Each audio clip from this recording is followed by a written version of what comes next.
Roman Legion vs Macedonian Phalanx, a tactical showdown. Imagine two of the ancient world's greatest armies, staring each other down on a dusty plain. This isn't just any battle, it's a brutal clash of philosophies that will decide an empire's fate. On one side stands the legacy of Alexander the Great, the Macedonian Phalanx, a terrifying wall of pikes that had conquered the known world. On the other, the future, the disciplined and deadly Roman Legion. In a series of pivotal battles, these two titans would collide, and the outcome would determine who would dominate the Mediterranean for the next 500 years. Section 1. The Titans, Anvil and Sword. So, how did Rome manage to take apart one of history's most feared formations? To get that, we first need to meet the contenders. This is a story of two completely different approaches to war. First up, the Macedonian Phalanx, think of it as the anvil. Perfected by Philip II and his son Alexander the Great, the phalanx was a revolutionary force. It was a dense block of infantry, typically 16 ranks deep, armed with the formidable Sarissa, an 18-foot pike that turned the unit into a bristling hedgehog of death. The first 5 ranks could point their pikes forward, meaning an enemy soldier would have to get through a forest of spear points before even reaching the first man.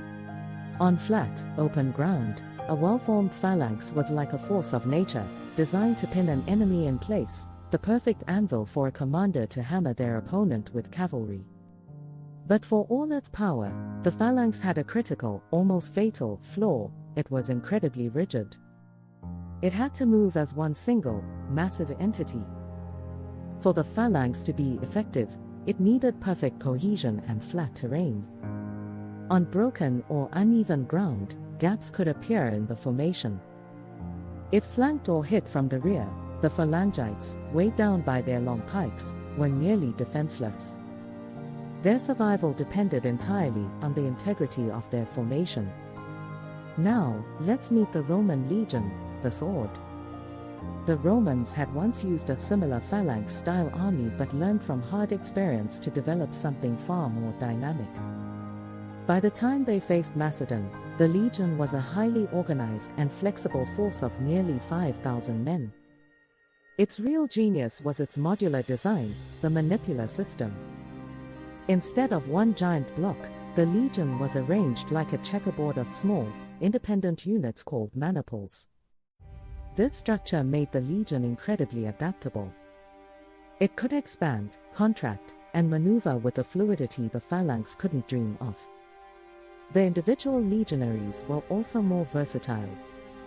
Each was a self-sufficient killer, equipped with a large, curved shield called a scutum, 2 heavy javelins called pila, and the infamous Gladius, a short, brutally effective stabbing sword. Unlike a phalangite, a Roman soldier could fight on his own. This was amplified by the Roman command structure. Where the phalanx relied on top-down orders, the legion empowered its centurions, battle-hardened NCOs, to take initiative and lead their men to exploit any opening in the chaos of battle. The legion was a military Swiss Army knife, built to adapt and win. So what happened when these two titans finally met? Section 2, the collision. Cynoscephalae. The first true test came in 197 BC, at a place in northern Greece called Cynoscephalae, the dog's heads, named for its low, broken hills. This was the decisive battle of the Second Macedonian War, pitting the Roman commander Titus Quinctius Flamininus against King Philip V of Macedon. The battle kicked off almost by accident, as forward units from both armies stumbled into each other in a thick morning fog on the hilly terrain. As the fight escalated, Philip, thinking he had the advantage, ordered his main force forward. The right wing of his Macedonian phalanx crested a ridge, and began to push the Roman left wing back. The sheer weight and push of pike of the dense formation was overwhelming, driving the legionaries downhill. For a moment, it looked like the phalanx's brute strength would win the day. But the battle was being fought on two different fields. While Philip's right wing was crushing the Romans, his left wing was still struggling up the uneven slopes, in a disorganized marching column. This was the moment Roman flexibility paid off. Flamininus, seeing the crisis, galloped to his right wing and ordered an all-out assault on the unprepared Macedonian left. Leading with 20 war elephants, the Romans smashed into the Macedonians before they could even form up for battle. The column shattered. The Phalangites, unable to wield their massive sarissas on the broken ground, were cut down mercilessly. The real turning point, though, came from the initiative of a single unnamed Roman tribune. Seeing that Philip's victorious right wing was now exposed, he detached 20 maniples, about 2,500 men, and wheeled them around to slam into the phalanx from behind. Caught between the Roman line to their front and a fresh attack from the rear, the phalanx collapsed. Its greatest strength, its rigid formation, became its weakness. The soldiers couldn't turn to face the new threat. They were slaughtered where they stood. Ancient historians like Polybius and Livy report that around 8,000 Macedonians were killed and 5,000 captured, for the loss of only about 700 Romans. Cynoscephalae was a shocking demonstration of the legion's tactical superiority, but the final, crushing verdict was still to come. Section 3, the verdict, Pydna. 29 years later, in 168 BCE, Roman Macedon met for one last dance at the Battle of Pydna, the climax of the Third Macedonian War. This time, it was Philip's son, Perseus, against the Roman general Lucius Aemilius Paulus. The battle began on a flat plain near the foothills, perfect ground for the phalanx. The Macedonian army advanced, and ancient sources say it was a terrifying sight. Paulus himself later admitted to being filled with amazement and terror. The Roman legionaries charged but couldn't get past the wall of Sarissa points. The legion was thrown back, unable to even reach the Macedonians with their swords. The phalanx seemed invincible. But Paulus was a clever commander who understood the phalanx's weakness. He ordered a strategic fighting withdrawal, pulling his legions back toward the broken ground and foothills behind them. Lured by their success, the Macedonians surged forward. It was a fatal mistake. As the phalanx moved onto the uneven terrain, its perfect, rigid line began to fracture. Small gaps and fissures opened up as units struggled to maintain cohesion over the rough ground. This was the opening the Romans were waiting for. Paulus ordered the maniples to advance, not as a solid line, but as fluid, independent units. They didn't charge the front, they plunged into the gaps. Centurions led their men into the scenes of the broken phalanx, turning a head-on battle into a chaotic, close-quarters brawl inside the formation itself. Here, the legionary was in his element.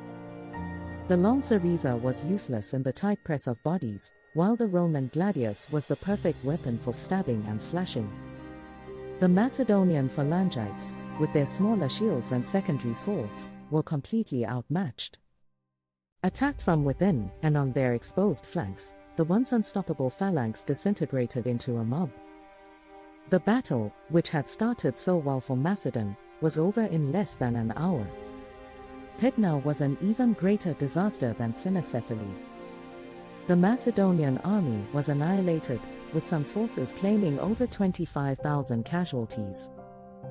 The kingdom of Macedon ceased to exist, its territory absorbed by the now unchallenged Roman Republic. So, when the dust settled, why did the legion come out on top? The answer is simple: adaptability defeated rigid power. The Macedonian phalanx was a hyper-specialized tool, utterly dominant under perfect conditions, flat ground and a frontal attack. But it was a one-trick pony. The Roman legion, with its flexible manipular system, its emphasis on small unit initiative, and its well-rounded, versatile soldiers, was built for the chaos of a real battlefield. The legion could fight anywhere, against anyone. The victories at Cynoscephalae and Pydna weren't lucky breaks, they were the inevitable result of a superior military system asserting its dominance. These battles didn't just mark the end of the Macedonian kingdom, they proved that in warfare, tactical flexibility is more potent than brute force. It was this philosophy, embodied by the legion, that allowed Rome to conquer the Mediterranean and build an empire that would define the next stage of history. The age of the phalanx was over. The age of the legion had begun. What do you think was the secret sauce to the legion's success? Was it the training, the equipment, or the tactics? Let us know your thoughts in the comments below. And if you enjoyed this tactical showdown, be sure to like this video and subscribe for more deep dives into history's greatest battles.